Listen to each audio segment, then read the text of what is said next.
हालत ये हुई जब शरीर बर्दाश्त नहीं कर पाया था, जो पीटते थे, मगर साहब आप मुझे गोली मार दो। ये सब कोई आम शब्द नहीं होते किसी के मुंह से। अगर कोई अपनी मौत की भीख मांगता है ना, तो मुझे मौत को बड़े करीब से देखा मैंने, मौत क्या होती है।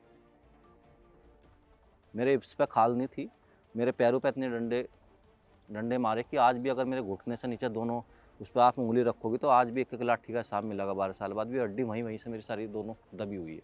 मुझे शॉट दिए गए। माँ बाप एक ही चीज़ मुझे बोलते थे कि हम चैन से मरना चाहते हैं। ये कोई आम शब्द थे मेरे लिए। मेरे पिता का फ़ोन आया कि भाई अमित, मैं तो तेरे से जेल में भी आ जाऊंगा मिलने, अपनी माँ से मिल जा, ये नहीं इससे तो फिर कभी नहीं मिल पाएगा। बहुत बहुत नमस्कार। आप देख रहे हैं इंडिया नाउ एंड हाउ और मैं हूं आपका होस्ट अंकित। और आज मैं हूं मेरठ में क्योंकि हम मिल रहे हैं एक इतने खास इंसान से। उन्होंने खुद कई चीज़ें झेली हैं जिसको शायद बताते हुए हमें बहुत ही ज़्यादा हिचकिचाहट हो रही है, लेकिन यकीन माने ये एक एक चीज़ बताएंगे और आपको हैरानी होगी कि उसके बाद कैसे हिम्मत के साथ ये आपके सामने खड़े हैं। इंडिया नाउ एंड हाउ में आज हमारे साथ है एक दलेर एडवोकेट श्री अमित चौधरी जी। अमित आप यहाँ पर हैं, आपको पता है क्यों आज हमारे आप शो में हैं। जी। हम सीधा उसी मुद्दे पर आएंगे कि अमित, कैसे आपकी ज़िंदगी चेंज हुई, वो क्या मोमेंट थी जब आप उस जगह पे फंसे जो आप अब बताएंगे। वो 12 अक्टूबर 2011 का दिन था और वो दिन ऐसा था कि वो मेरी ज़िंदगी का सबसे दर्दनाक दिन था। 18 से 30 साल की उम्र तक मैं कभी मुस्कुरा नहीं पाया। सेना में जाने का सपना मैंने संजोया था, लेकिन वो सपना भी टूटा उस दिन और सब कुछ ऐसा मेरे साथ हादसा हुआ जिसकी मैंने कभी कल्पना भी नहीं की थी। मैं अपनी सिस्टर के यहाँ पे, बहन के यहाँ पे गया हुआ था और उस गांव में 1 लाख के नामी चर्चित अपराधी था। उसने उस रात अपने गैंग के साथ मिलकर पुलिस वालों पर हमला कर दिया, जिसमें हमारे एक कांस्टेबल शहीद हो गए, एक की काफ़ी उपचार के बाद जान बची, दोनों की राइफलें भी लूटी गई। बहुत हाईलाइट ये केस हुआ, लखनऊ तक इस केस की गूंज हुई। आप ये मान सकते हो कि माननीय मुख्यमंत्री जी मायावती जी की इस केस पर नज़र थी। तो बड़ा हाईलाइट ये केस था। तो मैं उस दिन अपनी सिस्टर के वहाँ पे गया हुआ था। घटना हुई 8 किलोमीटर की दूरी पे। वो गांव छोटा सा गांव है और इस केस में उठाए तो बहुत लोग थे। कुछ व्यवस्थाओं आप जानते हो, उठाने और छोड़ने के बीच में क्या व्यवस्था रही होगी। बिल्कुल। लेकिन फिर भी ये मुकदमा 17 लोगों पर लगाया। 17 लोगों पर पुलिस की हत्या का आरोप लगा। किसी पे 120B के तहत प्लानिंग लगी घटना की, कि इन्होंने घटना की प्लानिंग करी। लेकिन मैं तो 18 साल का बच्चा था उस दिन। अपनी सिस्टर के यहाँ जाना इतना बड़ा शक के घेरे में उनके आया कि उन्होंने डाउट के शिकार के तौर पर मुझे एक जो पूरा गैंगस्टर अपराधी होता है वो मुझे पेश कर दिया उस केस में। और आपके धाराएं भी वही ऐसी लगी? धाराएं भी 120B, 396, 412 लगाई गई। तो हैरानी की बात यह है कि मेरी उम्र तो 18.5 साल थी। बहुत से डॉक्यूमेंट में आयु साहब ने उसमें 24 साल उम्र लिखी थी मेरी। तो आप समझ सकते हैं कि क्या किस चीज़ का शिकार हुआ। और सिर्फ बात यहीं आकर नहीं रुकी। मैं अपने गांव में आ गया। तो उसमें जो कई दिन बाद, जैसे वे जिनके यहाँ मेरी बहन थी, वे लोग भी उठाए गए। तो उन्होंने कहा कि उस दिन एक बाहर का लड़का भी आपके यहाँ पर आया हुआ था। बिल्कुल। तो उधर से जब रिश्तेदारी थी वे लोग उठा लिए थे, तो सूचना आना तय था कि उस केस में ऐसे ऐसे उस दिन अमित यहाँ गांव में आया था। इसे भी पुलिस शक के हिसाब से पूछ रही है कि वो गांव बाहर का लड़का कौन था। तो वहाँ से जब सूचना आई तो कोई भी बाप अपने बेटे को ऐसे नहीं देता कि पुलिस आई और जो तुम इसे पकड़ कर ले जाओ। मेरे पिताजी ने मुझे, जो हमारे परिवार से बराबर में सत्य अंकल जी, उनके घर पे कहा कि तू यहाँ लौट जाना, पुलिस आएगी मैं फेस करूँगा। मेरे पिता की आँख को बने 5 दिन हुए थे लेंस गिरे। 24 अक्टूबर का वो दिन था जब हमारे घर में तांडव हुआ था पुलिस का। मेरे पिता को उठाया और सबसे ज़्यादा वही आँख दबाई जो जिसमें उनका लेंस जो है और उन्होंने ये डलवाया था। जानते हुए भी उनको समझ आ रहा था, उसके बाद भी उन्होंने ये हरकत करी। बिल्कुल ही हरकत की। और इतनी पुलिस आई कि शायद गांव के इतिहास में पुलिस, मेरी बुजुर्ग माँ थी, शायद उसके सदमे से इतना सब कुछ देख कर जान भी जा सकती थी। वो घबराई हुई थी बहुत। तो जब नींद मुझे भी कहाँ आई थी अंकल जी का, मगर जब ऐसी चीज़ सुनने में आती कि जिसका कुछ लेना देना ही नहीं कि पुलिस आने लग रही, तो पिता को उठा के लेगी।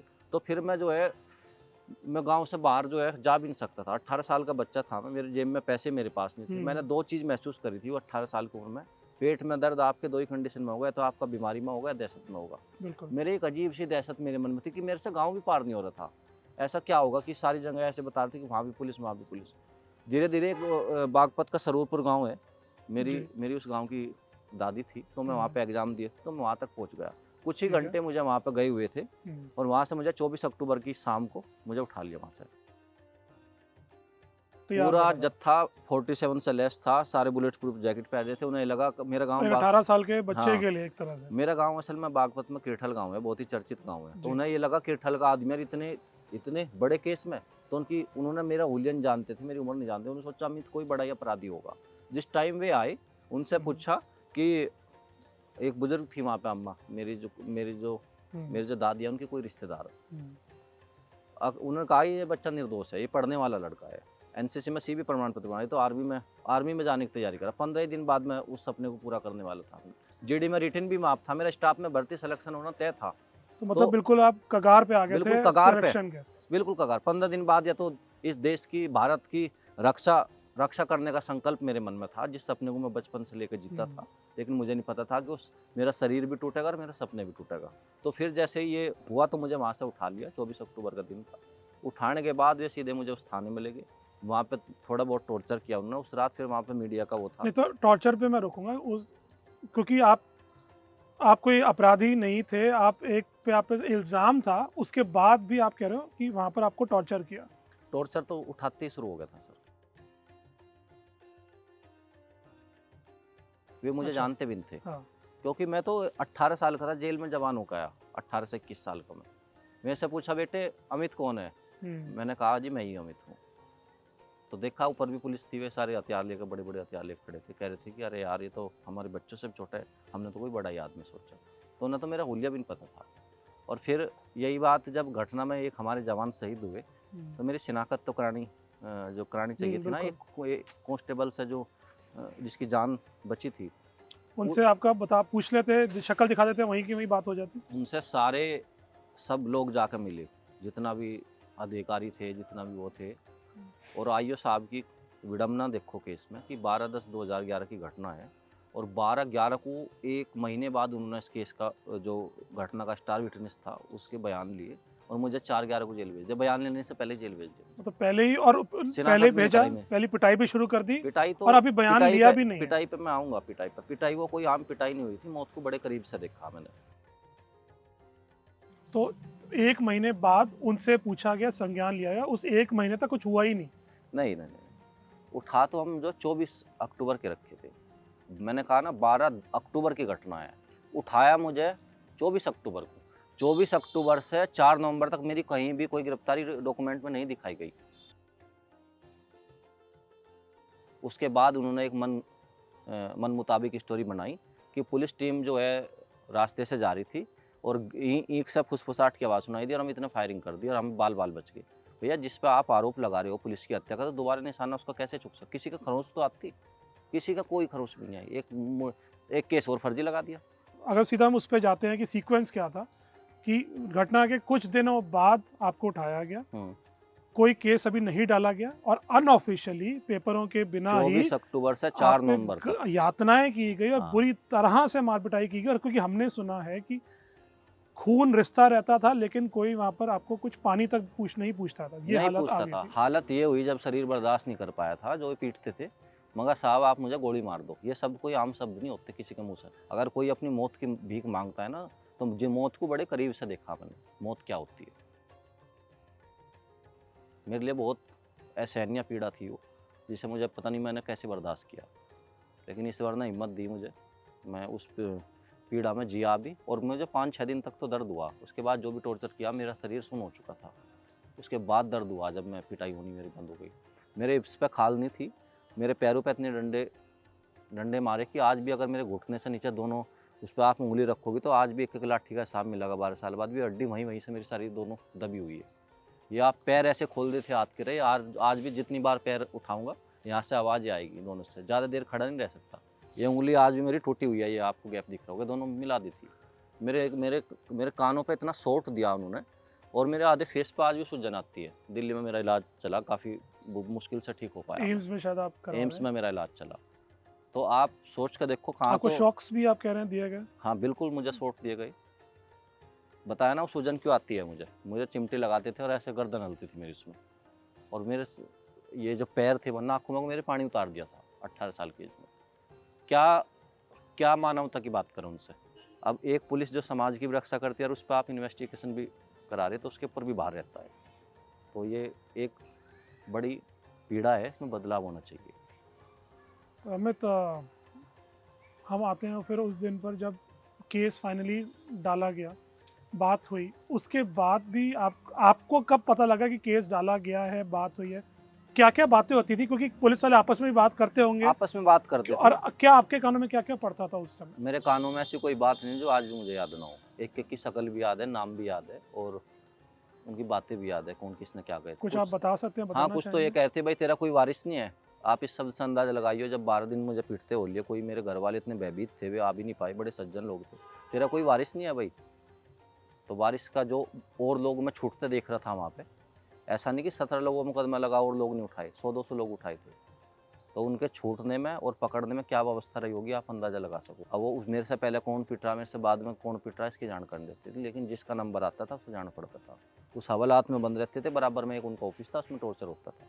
एक चेयर तो ऐसी थी कि उसमें आदमी का वो ये हिस्सा तो नीचे को जा, गर्दन ऐसे हो जा, पैर ऊपर हो जा, पैरों पे लाठी मार देते, नाक में को पानी डाल देते।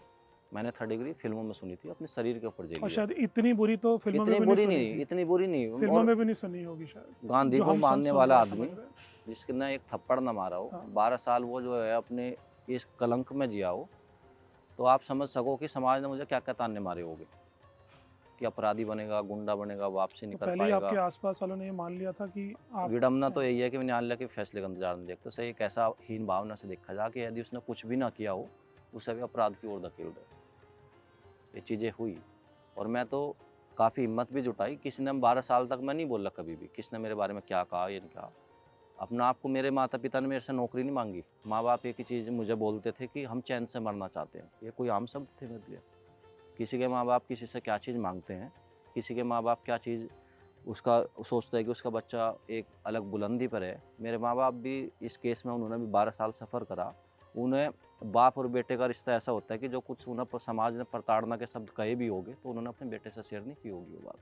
आज तक ये भी नहीं बताया उन्होंने कि मेरे साथ थोड़ी बहुत पे बात का मुझे हिंट दे देते हैं कि उनके साथ क्या क्या जायज़ती करी थी पुलिस ने। जो उस समय उनको हाँ। लेके गए थे और क्या आप किया? एक 65, 68, 70 साल के बुजुर्ग की पिटाई कर रहे हो। जब आपकी शुरू में पेशी होती थी, हम्म।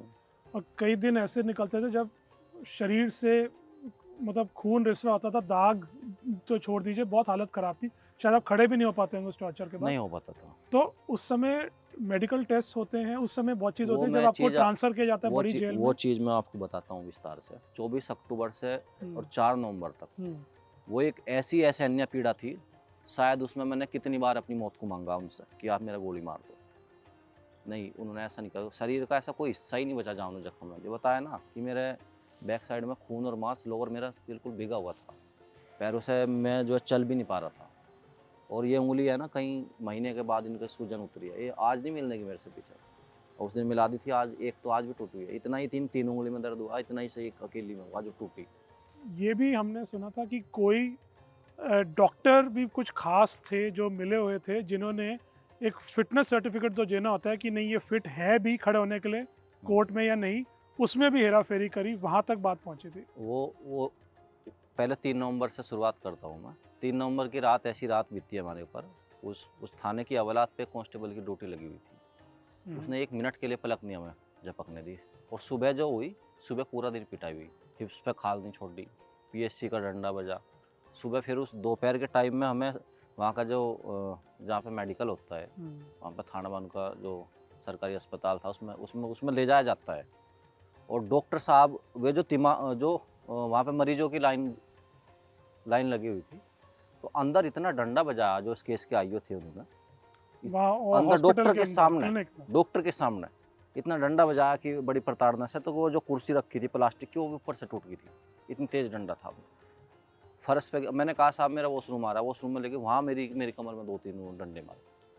और जब वो जो आईओ साहब थे, इतने क्या शब्द यूज करूँ मैं उनके लिए कि, लेकिन मेरे ऐसे संस्कार नहीं है कि मैं अब शब्द बोलूँ, लेकिन उन्होंने बड़ी जायज़ती ऐसे करी कि ये कान ऐसे पकड़ते थे और इन्हें ऐसे दबा देते थे। बड़ी मतलब क्या ही बताऊँ मैं आपको, सारी इतनी पीड़ा मुझे हुई उस टाइम पे, मैं बर्दाश्त भी नहीं कर पा रहा था। कानों में करंट लगाया था, तो पैरों में भी मेरी सूजन थी, पैरों से मैं खड़ा भी नहीं हो पा रहा था, लोअर मेरा खून में भीगा हुआ था। और डॉक्टर साहब लिख रहे ही इज फिट।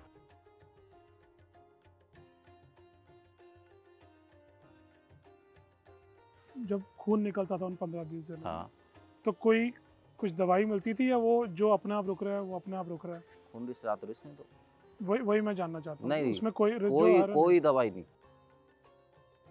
उनका बस नहीं चला कि वो ये तो एक एक जितना उनसे किया तो जो अपने आप रुक गया वो रुक गया। रुक गया। अगले दिन फिर दूसरा जख्म तैयार था। चाहे सेप्टिक हो जाए, आदमी वहीं कुछ भी खत्म हो जाए, कोई फर्श पे क्योंकि उनको पता है कि अगर आदमी को खत्म हो जाता तो हाँ। फिर केस लगता। हाँ, उसको जानने के बावजूद उन्होंने उसको कुछ ठीक करने की कोशिश नहीं करी। और खाना पीना कुछ दिया? क्या खाना दिया, देते क्या थे नहीं? लेकिन कभी कभी खाया नहीं जाता था। लेकिन जब पिटना ही रोज था तो शरीर भी अपनी खुराक मांगता था, तो कुछ खाया भी जाता था। पिटाई भी तो जब भी सह और सकता है खाना आदमी। कुछ था जो बोलने लायक है या? खाना तो आप समझ सकते हो कैसा खाना होगा, वो मैस का खाना था उनका। उसके बाद शाम को मान्य न्यायालय में पेश किया जाता है और मान्य न्यायालय में दूर से आर्थिक हुआ, उन्होंने हमें कवर कर दिया ताकि न्यायालय पे हमारे जख्मों पे उनका ध्यान न जाए कोई भी कि इनकी हालत कैसी हो रही है। और जल्दी जल्दी वहाँ से हमें पेश करके सीएम साहब के यहाँ से जेल भेज दिया। और जेल 1.5-2 किलोमीटर की दूरी थी। जेल गाड़ी में नहीं बैठाया, पैदल चला न जा रहा हो, जुलूस निकालते लेके भरे पब्लिक में इस हालत में जेल के गेट तक लाठी लगी और कोई रोकने वाला नहीं। हाँ। पुलिस पूरे जो थे उनमें कोई रोकने वाला नहीं। ना क्या मतलब, बड़ी इजाजती करी उन्होंने। उसके बाद पैदल ले गए। फिर जेल की एंट्री होती है तो उन्होंने देखा कि ये मेरी हालत तो बहुत ख़राब थी कि ये तो मरने वाला। तो वे जैसे ही वहाँ पे हमें दाखिल करने के बाद जेल में वापस जाने लगे तो जेलर साहब ने रोक लिया, रुक जाइए, रिपोर्ट तो ठीक दिखा रहे हैं आप इसकी, और ये तो शरीर का कोई हिस्सा ऐसा नहीं जिस पर जख्म ना हो। उन्होंने तुरंत जेल के डॉक्टर बुलाए और मेरे कपड़े उतरवा के, जहाँ मेरे शरीर का ऐसा कोई हिस्सा नहीं था जहाँ जख्म ना हो। एक रिपोर्ट तो कुछ घंटे पहले मेरी वो थी कि जहाँ मैं एज फिट दिखा रहे थे, और एक रिपोर्ट वो थी उसी दिन की कि कुछ घंटे बाद ही कर दे इसके तो जख्म ही जख्म है। और मेरी एंट्री आम बंदी की तरह बैरिक में नहीं हुई थी, जेल के हॉस्पिटल में 4 नवंबर 2011 को मेरी एंट्री थी। कई दिन तक तो मुझे हॉस्पिटल में सीधा नहीं लेट पाया, बैठ नहीं पाया मैं। फ्लोर मेरा खून में भीगा रहता था। हिप्स में मेरे खाल 3 महीने बाद आई, बहुत बुरी। बच्चों की तरह मुझे बैठाते थे वहाँ पे, वॉशरूम भी मैं जाता था, पैरों से चल नहीं पाता था। दवाई लेप कितने में, और आज भी मैं ज़्यादा देर खड़ा नहीं रह पाता। मेरे यहाँ पे दर्द बढ़ने लगता है क्योंकि मेरे पैर ऐसे खोल दिए थे उन्होंने। घुटनों से नीचे मेरी हड्डी दबी हुई है सारी। तो आपको काफ़ी हद तक चलना पड़ता है, खड़ा रहना पड़ता है उसको दर्द को थोड़ा सा कम करने के लिए। हाँ, तो मैं आज भी उस दर्द को कम करने के लिए ज़्यादा से ज़्यादा पैदल चलता हूँ। 12 साल से किसी खाट पे नहीं सोया, किसी बेड पे नहीं सोया। आज भी 12 साल से ज़मीन पे ही सोता हूँ। ये हालत मेरी है। और ज़मीन पर सिर्फ पूरी रात ऐसी रहे कि कभी ये कमर दुखने लगे, कभी ये पैर दुखने लगे। और मेरे रूममेट भी रहे। कई बार तो ऐसा भी हुआ कि 2-2 ढाई बजे जब मेरे वो पैरों का दर्द मेरी रीढ़ की हड्डी तक आ जाता है। कभी कभी डायनापार के इंजेक्शन मेरे लगते हैं। मेरे रूममेट भी रहे, मेरी बहुत उन्होंने सेवा करी, मदद करी। जब मेरा दर्द हो जाता था हॉस्पिटल भी लेकर जाते थे, मेरे पैर तक दबाए उस इंसान ने। तो ये उस टाइम पर जब फेस पर सूजन हो जाती थी तो वही आदमी लेके जाता। जब उस जेल के अंदर, बड़ी जेल में जब अंदर गए, वहाँ पर एक रेपुटेशन होती है जो आपके साथ हमेशा जाती है। आपकी रेपुटेशन थी कि आप पुलिस वाले को मार कर आए हैं। तो अंदर के स्टाफ का क्या एक रवैया था, और लोगों का जो और जेल में आपके कैदी थे साथ में, उनका क्या रिएक्शन? उन्होंने अंदर का जो माहौल था वो बहुत अजीब माहौल था। उन्हें लगा कि ये पुलिस वालों की हत्या में आया, कम एज का है। ये कैदियों का आप बात कर रहे हैं कि हाँ, कैदियों मैं कैदियों की बात कर रहा हूँ।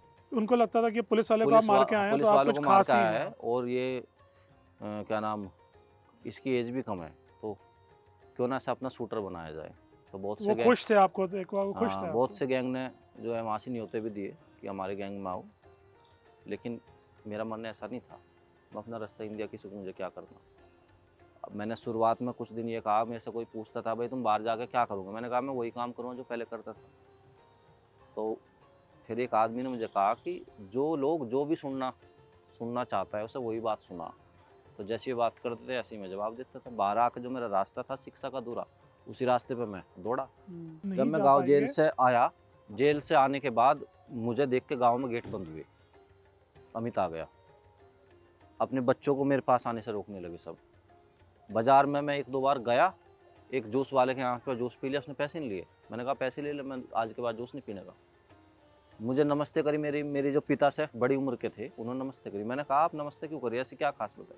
हमारी खास बात यह है, हमारे जो समाज में कुछ लोग ऐसे होते हैं जो बदमाश को अपना आइडियल समझते हैं। बदमाश तो किसी का भी नहीं होता, या शायद डर ऐसा है कि उन्होंने कहा कि इनसे हाथ जोड़ कर ही रहा जाए। कुछ भी कह लो, वो चीज़ मुझे बर्दाश्त नहीं हुई। मैंने काफ़ी रिक्वेस्ट करी, तो मैंने जब वो माहौल देखा, उन्होंने कभी मेरे शिक्षा के बारे में नहीं पूछा, मेरे स्वास्थ्य के बारे में नहीं पूछा, बस ये पूछते थे वहाँ से कब आया। तो वो चीज़ मैंने फिर छोड़ दी। मैं अपने माँ बाप से भी नहीं मिला 3-4 साल तक, फ़ोन पे बात हुई। मैंने अपना मन कितना मजबूत रखा होगा। गुड़गांव शहर एक ऐसा शहर रहा, 3,000 रुपये की वहाँ पे वंदना मैडम है, अजय चौधरी बार के अध्यक्ष है, उनके यहाँ मैंने 3,000 रुपये की नौकरी करी और अनजान व्यक्ति के पास अचानक से पहुँचा मैं। उनको आपने अपनी कहानी बताई थी जब? ना, मैंने शुरुआत में नहीं बताया उन्हें। कुछ नहीं बताया। मैंने कहा साहब आप मुझे रख लो, मैं बहुत अनजान शहर में परेशान आदमी हूँ। उन्होंने कहा हम तो जानते भी नहीं, हम आपको कैसे रख लें, आधे घंटे का टाइम दो। बिल्कुल। उन्होंने विचार करा और विचार करने के बाद उन्होंने कहा कि ठीक है कितने पैसे लोगे। मैंने कहा साहब आप जो भी पैसे दे दो। तो उसके बाद उन्होंने 3,000 रुपये दिए, लेकिन मेरा काम नहीं चलता था। वहाँ पे एक वेस्ट यूपी से ही हमारी साथी थे संदीप जी, वे सेल्स में नौकरी करते थे। अच्छा। उन्होंने मुझे रूम में आश्रय दिया। उन्होंने कहा 3,000 रुपये मिलते हैं तुझे, तेरे से मैं क्या ही रूम रेंट लूँगा, तुम रह लो। मैंने कहा फ्री में नहीं रहना। मैंने फिर भी 1,000 रुपये उन्हें रूम के दिए, मैं देता था। शाम को गुड़गांव गांव में एक बाज़ार भरता था, सुरेंद्र जी वहाँ पे बैंक के मैनेजर थे गुड़गांव में, सुरेंद्र शर्मा जी। अच्छा। सुरेंद्र शर्मा जी बैंक के मैनेजर थे कोऑपरेटिव। उन्होंने जब मैं पहले दिन वहाँ पे कैलेंडर कुछ डायरिया लेकर पहुँचा तो मुझे किसी ने खड़ा नहीं होने दिया इस बाज़ार में। उसके बाद वे इंसान ऐसे आए, सुरेंद्र शर्मा जी, मेरी उनसे आज भी बात होती है। अच्छा। और उन्होंने कहा बेटा तुम कैलेंडर बेचने वाले तो मुझे लग नहीं रहे, बाकी मैं तेरा कैलेंडर लेता हूँ। तो उन्होंने 50 का नोट दिया था मुझे, मेरे आज भी याद है। तो उन्होंने पहला कैलेंडर भी लिया, अपने घर से एक तख्त भी दिया, कुर्सी भी दिया। उनके घर के जो बाहर की जगह थी उन्होंने मुझे दी। शाम को कोर्ट से आने के बाद मैं वहाँ पे जाता था और वहाँ से मैं उस बाज़ार से 8-9 बजे आता था। 2 टाइम खाना नहीं मिलता था। धार्मिक आयोजन कहाँ होते थे अखबार में देखता था कि मुझे जो खाना कहाँ मिलेगा। सड़क पर लगकर लाइन में खाना खाता था। दोपहर में जब खाना खाता था तो उस खाने को पेट की भूख क्या होती है वो महसूस करी। आर्थिक तंगी के साथ साथ भूखमरी भी देखी। 100 रुपये की जर्सी पहनता था सदर बाजार से खरीद कर, सर्दी नहीं रुक पाती थी मेरी। 100 रुपये की शर्ट आप पहन के इतनी भरी सर्दी में आप हाथ सेकता था वहाँ पे। वो बहुत बड़ा, आज भी मेरे वहाँ के कुछ छायाचित्र है, बड़ा असहनीय था वो मेरे लिए। शाम का खाना भी अगर कहीं मिल जाता था तो मैं उसी भंडारे से, उसी रोड पर से। वो कभी कभी होता होगा, हर बार तो आप कह नहीं सकते। कभी एक दिन हो गया, कभी नहीं हुआ, ये तो चल ही नहीं सकता था। चल ही नहीं सकता था। इतना बड़ा शहर था, कोई ना कोई बांटता रहता था, लेकिन वो रोज भी नहीं मिल पाता था। कभी कभी ऐसा रहता था कि समोसे में काम चलाना पड़ता था जो वकील साहब खिलाते थे। वे मैडम कहती थी जाओ बेटा लंच कर जाओ, तो मैं उन्हें ये भी नहीं कहा कि मेरे पास पैसे। अगर पैसे एक टाइम खाना खाया तो बजट बिगड़ जाता था। बिल्कुल। तो पानी पी कर बैठ जाता था। बहुत कमज़ोर भी हुआ, 75 किलो से 45 किलो वजन बचा था। भूखमरी झेल ली, आर्थिक तंगी झेल ली, लेकिन उन लोगों को धन्यवाद है कि उन्होंने इतना सब कुछ सुनने, और मैं बताया भी उन्हें फिर अपने बारे में, केस मेरे साथ केस क्या हुआ था। उन्होंने मेरी बहुत आशीर्वाद दिया। आज भी बहुत लोग वे आशीर्वाद देते हैं। मेरे संपर्क में गुड़गांव के एडवोकेट भी, अजय चौधरी भी, वंदना मैडम भी अपना आशीर्वाद देते हैं मेरे संपर्क में आज भी। मेरी इस मुसीबत में जो भी मेरे से जुड़ा, हर आदमी मेरे साथ, और जिसने मेरा साथ छोड़ा उनका तो बात ही क्या है। तो यहाँ से कुछ थोड़ा सा जब आपने अपने कदम जमाए लॉ के अंदर, पढ़ाई आपने पूरी करी, तो उसके बाद आपको लगा कि हाँ थोड़ा सा अब मैं कर सकता हूँ, क्योंकि आमदनी भी बढ़ानी थी, आगे भी चलना था।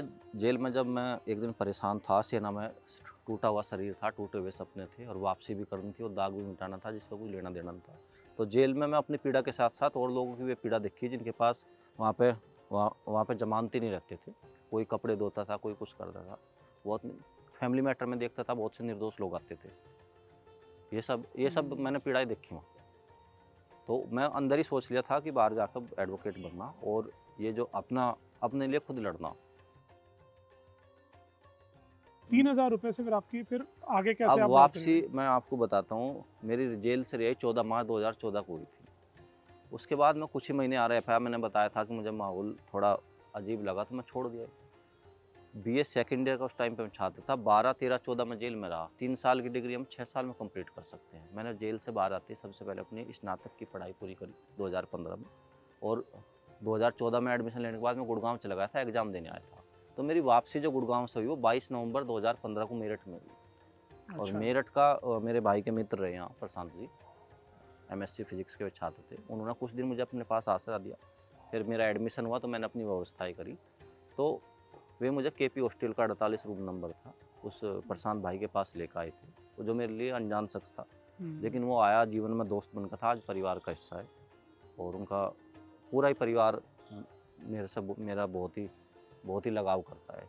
तो जब करीब 3 साल बाद उस प्रताड़ना के बाद आप पहली बार अपने माता पिता से मिले, तो क्या वो समा था, क्या बात? जब 3 साल बाद मैं इस केस से जेल से बाहर आया, हम्म, तो उन्होंने मेरे मतलब, मैं शब्द ही क्या बताऊं कि आंखों में आंसू थे और बड़े खुश भी थे कि सब लोग उन्हें ये कहते थे कि वो तो बुजुर्ग होकर आएगा। लोग जो हिम्मत देने आसपास के जाते थे, अगर वे उनके सामने अपने आंसू भी दिखाते थे, उन्हें ये कहते थे कि रो मत, तुम्हें तो पूरी ज़िंदगी रोना है। अच्छा, ऐसा कहते हैं? ऐसा कहते थे आसपास का जो माहौल था कि रो मत, तुम्हें तो पूरी ज़िंदगी रोना है, वो तो बुजुर्ग होकर आएगा, पुलिस वाले की हत्याकार हो गया उस पर। तो ये चीज़ें उन्हें परेशान मतलब करती थी। रक्षक की जगह वो भक्षक बने थे आपके परिवार में? परिवार को मतलब आप कुछ भी कह लो, कुछ लोग यदि पॉजिटिव उन्हें हिम्मत देने आए होंगे, तो कुछ लोग ऐसे भी आए उनके बीच में कि रो मत, तुम्हें तो पूरी ज़िंदगी रोना हो, तो अब बुजुर्ग हो पाएगा। तो ये चीज़ आप समझ सकते हो कि 2 बुजुर्ग आदमी घर में कैसे अपना टाइम काटते हो। एक आदमी खेत में रोता था बैठ के, वे तो मेरे पापा इसलिए नहीं रोते थे कि अमित की मम्मी रोएगी, अमित की मम्मी इसलिए नहीं रोती थी कि अमित के पापा रोते दोनों थे। एक मेरे पापा खेत में डोल पर बैठ कर रोते थे, डोल मेड आप समझते होगे। बिल्कुल। मेरी मम्मी घर रोती थी, उनके खेत में जाने के बाद रोते दोनों थे। और बुजुर्ग हो रहे, और उनके साथ भी ज्यादती करी थी। बड़ा मुझे दुख है इस बात का, लेकिन वे जब मुझे ये बोलते थे कि हम चैन से मरना चाहते हैं, ये सब सुनकर बड़ा पीड़ा महसूस होती थी मुझे कि ये मेरे से क्या मांग रहे हैं। और उस चीज़ के लिए मैं कभी अपने चेहरे की शिकन नहीं दिखाई, कभी उनके कोर्ट में चप्पल ही नहीं घिसवाई। 12 साल में कभी नहीं लेगा अपने पिता को कोर्ट में। और आपने ये उसी टाइम निर्णय किया कि अपना केस मैं खुद लड़ूंगा। लड़ूंगा। हाँ। तो जब आपने केस उसको डाला, ऐसे एक और कोई जुड़े जिन्होंने आपकी फिर से मदद करी, तो 2015 से आपने आया, फिर आप तब से आप मेरठ में हैं यहाँ पर? मेरठ में जैसे मेरी LLB की पढ़ाई हुई, 2015 से 18 के बीच मेरी LLB की पढ़ाई हुई। और इस शहर में जब मेरा मन नहीं लगता था, और एक कहते हैं ना कि परिवार की भी याद आती थी, और परिवार का प्यार मुझे मिला भी नहीं था। बच्चा कितना होता है, थोड़ा सा समझदार सा हुआ तो मुझे वहाँ भेज दिया था। जो जहाँ भी मुझे पारिवारिक माहौल दिखता था, मुझे उनसे ऑटोमेटिक लगाव हो जाता था। कोई मुझे ये बोलता था, किसी के घर पे जाता था कि बेटा खाना खा के जाना, अब उन्हें क्या पता, मैं उठता नहीं था। अगर उन्हें एक बार भी कहा, मैं एक बार मना भी नहीं करता था कि मैं खाना नहीं खाने का, मैं खाना खाता था। मैं इस बात को स्वीकार कर रहा बिल्कुल कैमरे के सामने। तो पेट की भूख क्या होती है, जिसने इंसान ने रोटी का संघर्ष करा हो, तो उसे क्या मुसीबत हरा देती है। तो इतनी जल्दी तो मैं हार नहीं मानने वाला था। फिर आपको LLB भी करी, LLM भी, उसके लिए भी पैसे चाहिए, तो वो LLB के पैसे कैसे दौरान जुटाए आपने? LLB के दौरान मेरे भाई ने मेरी मदद करी, लेकिन ज़िंदगी के कुछ संघर्ष ऐसे हो जो खुद ही करने होते हैं। भाई भी कहाँ तक करता मेरा, तो वो सब चीज़ पढ़ाई का करे, बाकी मैं कुछ छोटा मोटा अपना काम शुरू करना पड़ा। चौधरी चरण सिंह विश्वविद्यालय के एक प्रोफेसर का एक कर्मचारी को मैं यहाँ मेरठ में भी कचहरी में जाने लगा था। इतना मैं जुटा लेता था कि अपना मैं खर्च निकाल सकूँ, कमरे का निकाल लूँ, खाने पड़े। एक दिहाड़ी मजदूर वाली स्थिति मेरी रही। जिन्होंने मेरे साथ नहीं दिया, मुझे उनसे भी कोई ईर्ष्या नहीं है, भगवान उन्हें खुश रखे, दीर्घायु दे, लेकिन उन्होंने मेरे जीवन को, मेरे कैरेक्टर, मेरा जो चरित्र था, मेरे अंदर एक समझदार अमित का निर्माण करा कि दुनिया होती कैसी है। मेरे लिए उनके लिए तक सी भी नफरत नहीं है। ईश्वर उन्हें खूब आगे बढ़ाए, उनको भी शुभकामना मेरी। और मैं फिर LLB 18 में आपने करी, फिर आपने LLM करने का आपने निर्णय लिया, LLM और जेल एक सब्जेक्ट लिया, तो उसके बारे में बताएं। LLM में मेरी जो मेरी पढ़ाई हुई LLM की, फीस जुटाई मैंने कुछ साथियों से, कुछ मेरे पिता ने मदद करी LLM के दौरान। मेरी गुरु है डॉक्टर अपेक्षा चौधरी जी। हाँ। क्लास में उन्होंने क्वेश्चन पूछा कि अब उन्हें मेरे केस की जानकारी नहीं थी। उन्होंने कहा कि अमित, जब जेल से आते हैं तो समाज कैसा व्यवहार करता है। तो और बच्चे उस टॉपिक पर 5 मिनट बोले, मैं आधा घंटा बोला। मैंने कहा मैडम, ये समाज ऐसा होता है कि ये किसी को सही उस रास्ते से वापस भी ला सकता है और उस रास्ते पर धकेल भी सकता है। मेरे से बेहतर सारे सवालों का जवाब मैं आपके सामने मैं जो खुद हूँ, मैं इस पीड़ा में जिया हूँ। तो मैडम इमोशनल हुई। उन्होंने कहा कि गुरु के साथ साथ तुम मुझे अपनी बड़ी बहन भी समझना।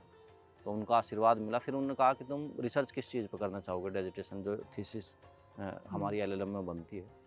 मैंने कहा मैडम, मुझे जेल पे ही करनी है, जहाँ मैं अपने सारे सपने खोए थे, मैं अपनी हर पॉजिटिव चीज़ वहीं से उठाऊँगा।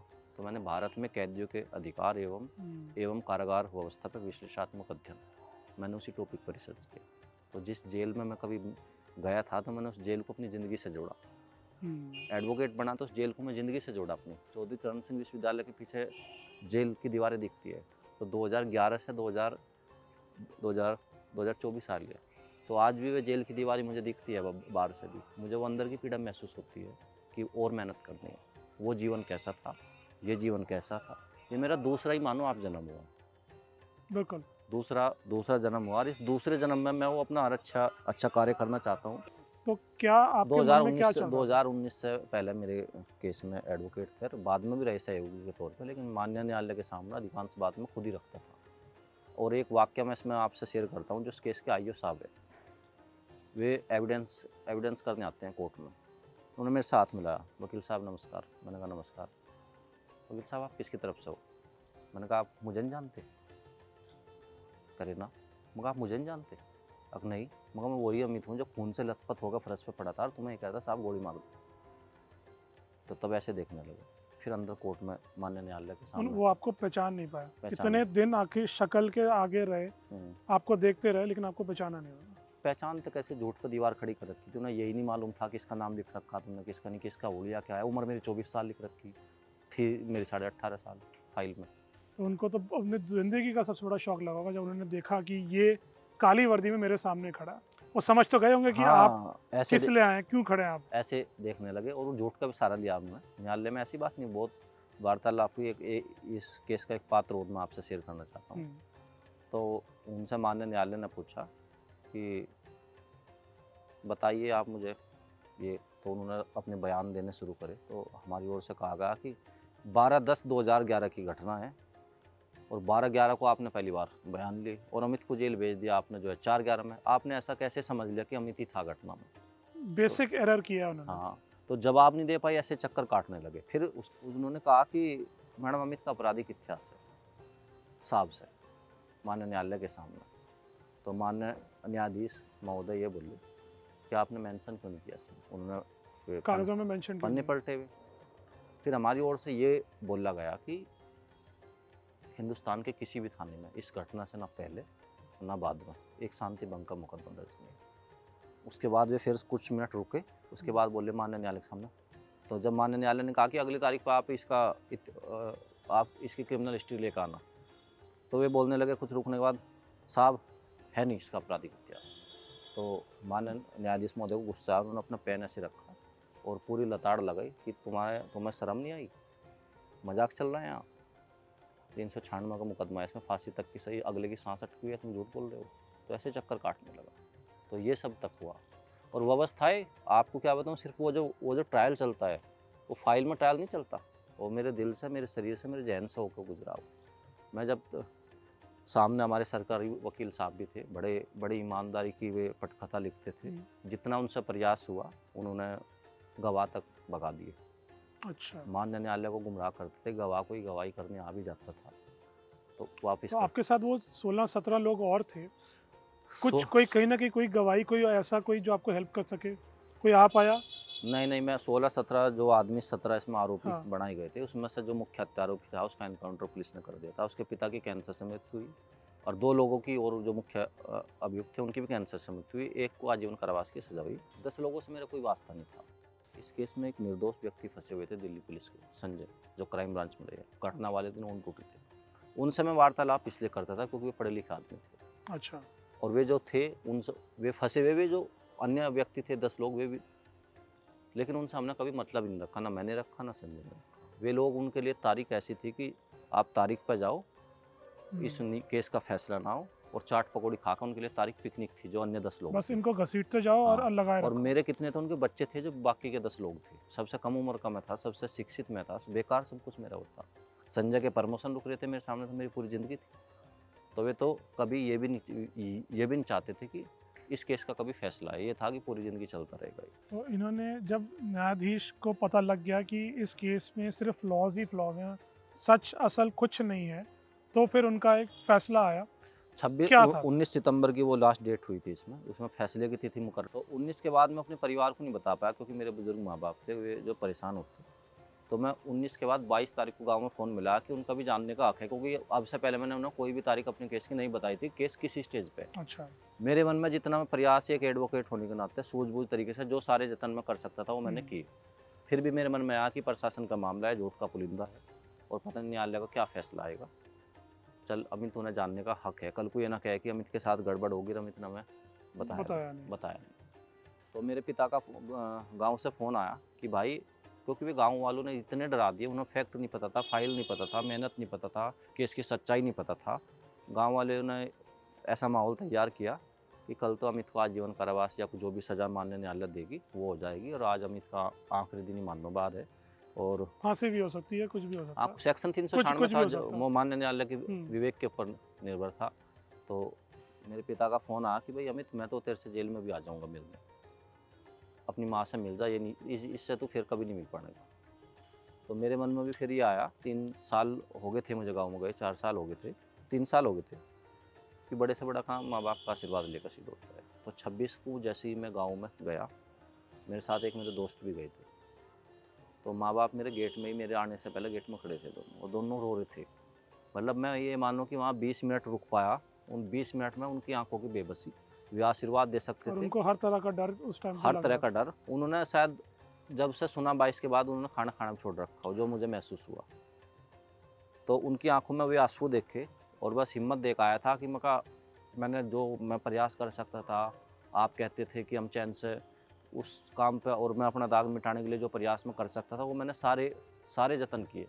अगर फिर भी मेरे हिस्से में ये दुख लिखा होगा तो शायद ईश्वर का यही फैसला था, फिर आप परेशान मत होना। ये हिम्मत कह के मैं चला आया। वे कहने लगे कि मैं तेरे जजमेंट पे आऊँगा। तो मैंने कहा कि आप मत आना, मुझे वहाँ आकर आप कमज़ोर मत करना, अपने आंसू दिखाना मुझे, क्योंकि मैं कभी अपने दुख की भी नुमाइश अपने पिता के सामने नहीं की। माँ बाप के सामने मैं मुस्कुराता हुआ दिखा, लेकिन अंदर से मैं रोता था। 27 सितंबर 2023 बहुत एक मील का पत्थर है, क्योंकि फैसला आपके हक में आया। हाँ। और उसके बाद आप गांव गए, गांव वालों का क्या रिएक्शन था? कुछ बदला क्या नहीं बदला? गाँव में उसके बाद मैं गाँव में गया, जो लोग कभी ताना मारते थे, पिताजी के सामने गुंडा बोलते थे मुझे, अब नंबर मांगते हैं कि अमित से बात करनी है। मेरे भाई आए जजमेंट वाले दिन, वही मुजफ्फरनगर में रहते हैं, लेकिन मेरे से जो मेरे दुख के कमाए हुए रिश्ते थे वे सारे मेरे साथ थे। सब है। हाँ, 26 की रात ऐसी मेरे जीवन की रात थी। शायद यदि उस दिन कोई मेरे साथ था तो मेरे मेरठ में भैया है डॉक्टर विपिन जी, वे मेरे साथ थे, उन्होंने बड़ी हिम्मत दी। अगली सुबह भैया और जो चाचा जी मुझे लेकर गए हुए, और आपने जब मैं वापस आके उस परिवार ने मुझे इतना मान सम्मान दिया कि एक आपने दिए वाली फ़ोटो वाली एक तस्वीर देखी होगी मेरी, हमारी चाची जी, हमारी माता जी ने बड़ा, उस तस्वीर ने मुझे काफ़ी भावुक किया कि मैंने यदि कमाया इस बुरे दौर में तो वे ईमानदारी से रिश्ते कमाए। ईमानदारी से जिन गुरु ने मेरी मदद करी, डॉक्टर अपेक्षा जी ने, जिन्होंने कहा कि गुरु के साथ साथ अपनी बड़ी बहन भी समझना, वे रिश्ते कमाए। गुड़गांव के अजय चौधरी वंदना जी ने, जो दुख में के बाद, आज के बाद, दान के बाद भी अपना आशीर्वाद देते हैं, वे रिश्ते कमाए। ऐसा कोई दोस्त नहीं बचा जिसने 500 रुपये दिए, वे रिश्ते कमाए। ऐसे कुछ दोस्त मेरे ऐसे भी है कि जो दूर से ही मुझे बहुत दुआई दी जिन्होंने। संस्कार बहुत मायने रखते हैं। आजकल के लोग क्या करते हैं कि बच्चों के अकाउंट में पैसे तो ट्रांसफ़र कर रहे हैं, संस्कार ट्रांसफ़र नहीं कर रहे। संस्कार बहुत मायने रखते हैं। तो दूर रहने के बाद भी यदि मैं थोड़ा बहुत भी अपने माँ बाप से कुछ सीख पाया, या मेरे से जो लोग भी प्यार करते हैं, जिनके साथ रहने से मैं सब कुछ सीखा, इंसान का जो व्यवहार बनता है वो एक इंसान से नहीं बनता। पता नहीं कहाँ से वो कितनी चीज़ उठा के अपने अंदर समाहित करता है और अपने जीवन में अच्छाइयों को उतार के अपना जीवन जीता है सामाजिक दायरे में। अब 6 महीने हो गए हैं, अब आप मेरठ में हैं, अपने मन की आप कर रहे हैं, लोगों की मदद कर रहे हैं। हर तरह से हम जानते हैं, हम सुनते हैं कि आपने हर किसी के अपने आसपास वालों की मदद करना शुरू कर दिया। आपने अब सोशल वर्क को अपने लाइफ का गोल बना लिया। बिल्कुल बनाया, और मदद मैं इसलिए भी करता हूँ कि मैंने अपनी ज़िंदगी में मदद का भाव देखा था कि मदद क्या होती है। अगर आधी रात भी किसी अनजान शख्स का भी फ़ोन आएगा तो शायद मेरे मुँह से ना नहीं निकलने का, हाँ ही रहेगा। आते हैं मेरे पास, बहुत से हॉस्पिटल में कोई एडमिट रहता है, उनकी काफ़ी मदद भी करता हूँ, ब्लड तक अपना भी देता हूँ, साथियों को भी दिलवा देता हूँ। सुभारती का हॉस्पिटल ब्लड बैंक में मेरा नंबर तक लिखा हुआ है कि कोई निस्सहाय व्यक्ति आएगा, आप परेशान मत करना, फ़ोन करना, व्यवस्था होगी। तो एक अंदर से खुद को भी खुशी होती है कि आप किसी के लिए अच्छा कर रहे हो। बुरा करने के लिए तो बहुत लोग हैं इस समाज में, आपको अच्छे भी मिलेंगे और बुरे भी मिलेंगे। अब हमारे ऊपर बात है कि हमें कहने, और मैं ये बात बोलता भी हूँ कि ये ज़िंदगी मुझे अब अपने लिए नहीं जीनी, दूसरा जन्म हुआ है मेरा, मौत को करीब से देखा, ज़िंदगी मुझे औरों के लिए जीनी है। अगर मैं औरों के लिए थोड़ा सा भी काम आया तो मैं उसमें दूसरे जीवन को अपना सार्थक मानूँ कि जीने का मेरा कोई फ़ायदा है, वरना जी तो बस दुख में भी रहा था। अमित, आमतौर पर जब हम इंटरव्यूज़ करते हैं तो एक अलग सोच के साथ जाते हैं जी। लेकिन शायद ये पहला इंटरव्यू होगा जिसने हमारी सोच को पूरी तरह से बदल के रख दिया है। अब मेरे पास ज़्यादा शब्द नहीं है कि मैं आपसे बोलूं या मैं आपको बोलूं धन्यवाद इंटरव्यू के लिए, क्योंकि आपने इंटरव्यू नहीं, आपने बहुत कुछ एक दिया है, एक बहुत बड़ी सीख दी है मुझे पर्सनली भी, और आई एम श्योर जो देख रहे हैं उनको भी। बहुत बहुत धन्यवाद अमित। और हम आपका आशा करते हैं आपका ये जो पुनर्जन्म हुआ है ये और अच्छे से बीते और आप ये बहुत बड़े बड़े काम करें। पूरा योगदान रहेगा और मेरे अच्छे कार्यों की खुशबू आप समाज में देखने को मिलेगी। आप इसमें हमें पूरी ये तरह मेरी से आशा धारणा भी है। है बहुत और ये बहुत मेरा धन्यवाद। उद्देश्य भी है। बहुत बहुत धन्यवाद धन्यवाद। अमित। धन्यवाद।